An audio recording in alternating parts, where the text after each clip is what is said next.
My name's Alexandra Reid. I'm a QA/RA specialist here at StarFish Medical.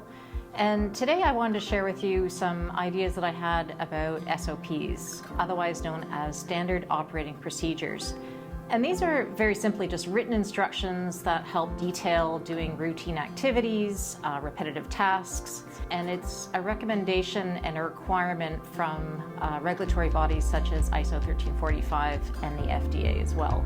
So I'm going to give you sort of my top tips of what we try to do with our SOPs to make them easy to read, easy to follow, and easy to implement here when we're building medical devices.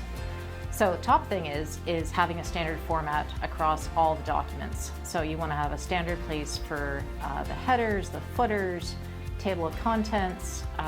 Next thing would be to think about the reading levels. We try to aim for about a grade 10 reading level.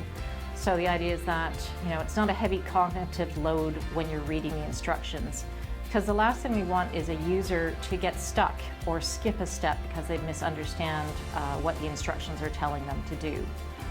The other thing we'd like to do is call out any warnings or cautions in bold font, larger font, something that makes it stand out, that makes it very important to the user that that's a step that they have to pay attention to. The other thing we do with our SOPs is not only do we write several drafts, we do share them with peer review. We get people to walk through the procedure that have never done it before to see if they get stuck anywhere along the way. And then we also have our subject matter experts review them as well, because if the content isn't accurate, it doesn't matter how well written the procedure is.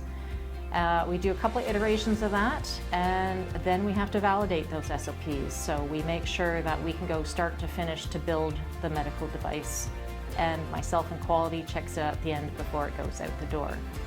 Obviously, these are just a few quick tips and tricks to looking at SOPs. There is a full white paper talking about how to do SOPs for manufacturing for medical devices here on the StarFish website.